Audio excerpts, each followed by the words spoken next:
Hello students, welcome to easy maths for JEE. I am Ujjwal Kaushik, your friend. जो भी students IIT JEE की preparation कर रहे हैं उनके लिए हमारा चैनल बहुत यूजफुल है। आज एक क्वेश्चन है, let s is equal to this with these three conditions, then the set of all values of x for which w is equal to 2x plus iy belongs to s for some y belongs to r।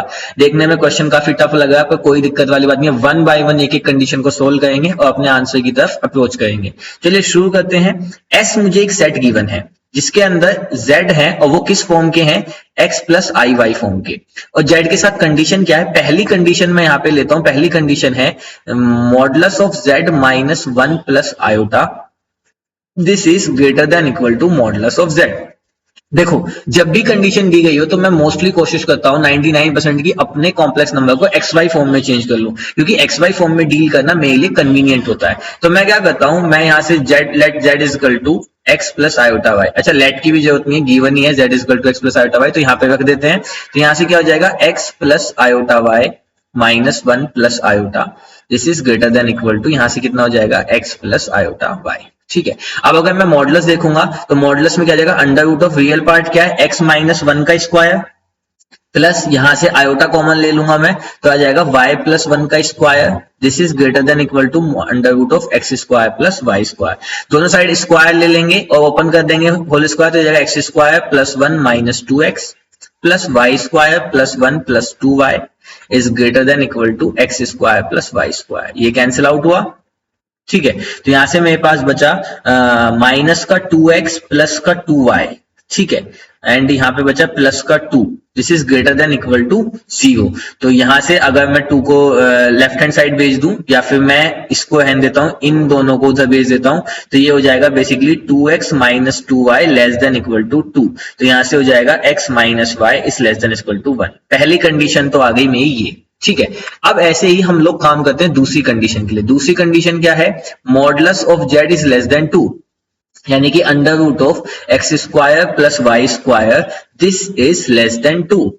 दोनों side whole square कर दीजिए, तो x square plus y square is less than 4। हम जानते हैं इसको भी, ये क्या है, nothing but a circle centre with origin. अब अपनी तीसरी कंडीशन के लिए काम कर लेते हैं। तीसरी कंडीशन क्या गिवन है, modulus of z plus iota is equal to modulus of z minus 1। तो यहां से हो जाएगा x plus i y plus iota is equal to x minus 1 plus iota y। ठीक है, मॉडुलस ले लेंगे तो under root of x square plus y plus 1 का square, this is equal to under root of x minus 1 का square plus y square. ठीक है, अब यहां से देखिए इस कंडीशन को सोल्व करते हैं, तो अब होल स्क्वायर ओपन करेंगे, this is x square plus y square plus 1 plus 2y, this is equal to x square plus 1 minus 2x plus y square. तो यहां से एक्स स्क्वायर वाई स्क्वायर दोनों कैंसिल आउट हुए, तो यहां से जो 1 से 1 कैंसिल आउट हुआ, तो यहां से मेरे पास कंडीशन आ गई y is equal to minus x. ठीक है, तीनों कंडीशन आ गई। अब तीनों कंडीशन को सोल्व करते हैं, कंबाइन करते हैं और देखते हैं z की क्या वैल्यूज मुझे मिलेंगी। बस क्वेश्चन ऑलमोस्ट खत्म हमारा। ठीक है, तो सबसे पहले अपना एक्स वाई प्लेन बना लेते हैं। चलिए चित्र बना के देखते हैं। सब कुछ खेल अब चित्र का है कि हम कितनी समझदारी से अपने डायग्राम को, अपने चित्र को बना पाते हैं। सबसे पहली कंडीशन लेते हैं। ठीक है, x minus y equal to 1। तो ड्रॉ करने के लिए मैं क्या करता हूं, सिंप्लिसिटी के लिए पहले x minus y is equal to 1 ले लेता हूं। तो जब मैं यहां से x की वैल्यू 0 लूंगा, ठीक है, जब x की वैल्यू 0 लूंगा तो y की वैल्यू माइनस 1 आ जाएगी, और जब y की वैल्यू 0 लूंगा तो x की वैल्यू 1 आ जाएगी। तो यानी कि ये जो लाइन होगी ये कहीं यहां से पास कर भी होगी 1,0, और जब x की वैल्यू 0 तो 0, माइनस 1। तो ये जो लाइन होगी ये कुछ इस तरह से पास करती हुई मेरी लाइन होगी।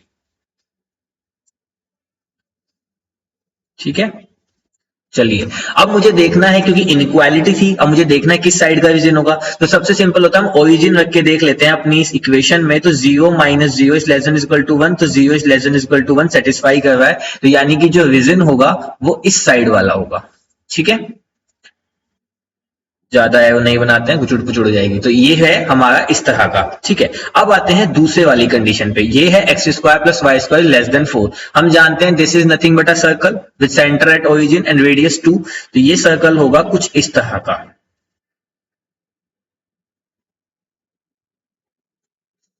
ठीक है, ये मेरा सर्कल हो गया, सेंटर जिसका कहां पे ओरिजिन है और लेस देन इक्वल टू 2। अब देखो less than 4, strictly less than 4, तो यानी कि जो रीजन होगा वो नथिंग बट इसके अंदर का ही रीजन होगा। ठीक है, तो मैं इसके अंदर का रीजन अगर फिल करना चाहूं तो आप ये मान लीजिए सर्कल के अंदर ये वाला पार्ट है सारा। ठीक है, क्योंकि हमें कॉमन भी तो देखना होगा ना कि हमारा कॉमन क्या आ रहा है।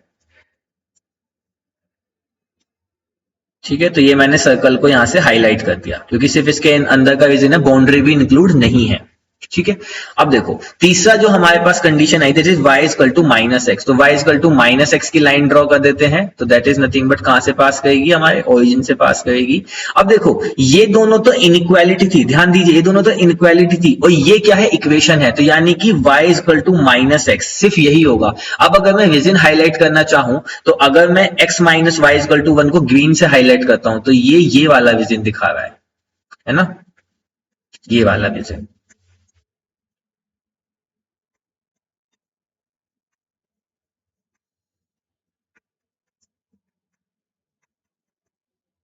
अब आप ध्यान दीजिए इन तीनों का मुझे क्या लेना है, इंटरसेक्शन लेना है। अब अगर मुझे इन तीनों का इंटरसेक्शन लेना है तो आप खुद देख के बताइए इंटरसेक्शन में क्या आएगा। इंटरसेक्शन में कुछ और नहीं, सिर्फ ये वाली लाइन ही आएगी, सिर्फ ये लाइन ही आएगी। अगर मैं इसको किसी दूसरे कलर से ड्रॉ कर सकता हूं तो मैं कोशिश करता हूं, सिर्फ नथिंग बट ये वाली लाइन ही आएगी। चलो ठीक है, इसने कलर चेंज कर लिया। क्यों ये वाली लाइन आएगी, फिर से ध्यान दीजिए। ठीक है, अब हमने देखा था कि जो पहले ये वाला जो मेरा रीजन था इस वाली लाइन के लेफ्ट साइड था, जो यानी कि मैंने ग्रीन से दिखाया बाद में। दूसरा मेरा जो कॉमन पार्ट था वो था सर्कल के अंदर का, जो मैंने येलो से दिखाया। फिर तीसरा था नथिंग बट ये लाइन, ये सिर्फ एक इक्वेशन थी, ये कोई इक्वालिटी नहीं थी, सिर्फ इक्वेशन थी, यानी कि सारे पॉइंट सिर्फ इस लाइन पे लाई करेंगे। तो इन तीनों का कॉमन क्या होगा, नथिंग बट ये वाली लाइन ही तो होगी। बस अगर इतना मुझे समझ में आ गया कि इन तीनों का कॉमन नथिंग बट ये वाली लाइन ही होगी, तो ऑलमोस्ट मैंने अपने क्वेश्चन को क्या कर लिया है, फिनिश कर लिया है। बस अब मेरा टास्क क्या है, देखो अब मुझे लाइन तो मिल गई, ठीक है, ये वाली मेरी लाइन होगी। तो मान लीजिए मैं इसके पॉइंट को यहां पे ए मान लेता हूं और ये पॉइंट को बी मान लेता हूं। ठीक है, मेरा जो S है उसमें जो Z है वो सारे इस ए बी जो मेरा लाइन सेगमेंट है इस पे लाई करने वाले हैं। अब ध्यान दीजिए क्वेश्चन में क्या था, क्वेश्चन में था then the set of all values of x, हमें सिर्फ x के लिए काम करना है, सिर्फ रियल पार्ट के लिए, कि ऑल वैल्यूज ऑफ x। तो अगर मैं यहां से x की वैल्यूज को निकालना चाहूं तो मैं बहुत इजीली निकाल सकता हूं। कैसे, देखो एक पॉइंट क्या है, नथिंग बट सर्कल और इस y equal to minus x का इंटरसेक्शन। ठीक है, तो मैं यहां पे इसको करना चाहता हूं, तो मैं कहता हूं फॉर ए। तो ए क्या है, नथिंग बट सर्कल, सर्कल क्या है, x square plus y square is less than 4। इसका एक तो इक्वेशन ये हो गई, इसको 1 कहते हैं, और दूसरा y is equal to minus x. इन दोनों का इंटरसेक्शन पॉइंट ही तो है। अब अगर मैं इन दोनों को साइमल्टेनियसली सोल्व कर लूंगा तो यहां से जो मेरा सोल्व करने पे x कोऑर्डिनेट आ जाएगा, तो जो a का x कोऑर्डिनेट आ जाएगा, तो x कोऑर्डिनेट ऑफ ए वो कितना आ जाएगा, √2 माइनस का, क्योंकि हमें दिख भी रहा है कि वो सेकंड क्वाड्रेंट में होगा। सेम ऐसे ही जब मैं बी के लिए काम करूंगा तो देखो बी कैसे मिलेगा, बी नथिंग बट ये जो लाइन थी मेरी x minus y less equal to 1 की जो लाइन थी, इसका और इसका इंटरसेक्शन पॉइंट है। जब मैं इनको साइमल्टेनियसली सोल्व कर लूंगा तो यहां से मैं x की वैल्यू पुट करके तो यहां से इसका x कोऑर्डिनेट निकाल लूंगा, x कोऑर्डिनेट ऑफ b, और x कोऑर्डिनेट ऑफ b जो आ जाएगा वो आ जाएगा मेरा 1/2। ठीक है, अब देखो यानी कि जो मेरा z है उसका जो x है, उसका जो रियल पार्ट है, रियल पार्ट ऑफ z है, वो कहां से बिलोंग कर रहा है, √2, तो माइनस √2 से 1/2। अब देखो 1/2 इंक्लूडेड है क्योंकि इनइक्वालिटी में था, यहां पे ये नहीं था, यहां पे स्ट्रिक्टली लेस देन की इक्वालिटी ना सर्कल में, लेकिन यहां पे इक्वल भी था। तो यानी कि इस तरह से ये मेरी वैल्यू आ जाएगी x की। ठीक है, तो रियल पार्ट ऑफ z जो है, यानी कि जो मेरा, मैं आपको दिखाना चाहूं तो जो मेरा S के अंदर Z है और Z का जो रियल पार्ट है X, उसकी जो रेंज है वो आई है -√2 से 1/2।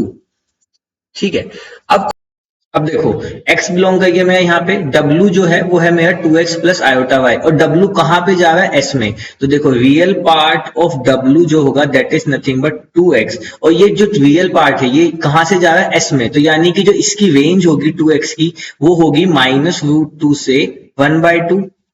Again I am explaining how. देखो यहाँ पे गिवन है कि जब W जो है वो 2x प्लस आयोटा y जो W गिवन है, ये कहाँ पे बिलोंग कर रहा है? S से। और मैंने देखा जो S है उसके जो x की जो रेंज है वो सिर्फ इसके बिटवीन है, तो यानी कि जो मेरा 2x है इसके भी रियल पार्ट की रेंज क्या होगी? इसके बीच में होगी। तो यानी कि जो मेरा x बिलोंग करता होगा, मैं यहाँ पे इसको डिवाइड कर देता हूं, दिस इज -1/√2 से 1/4।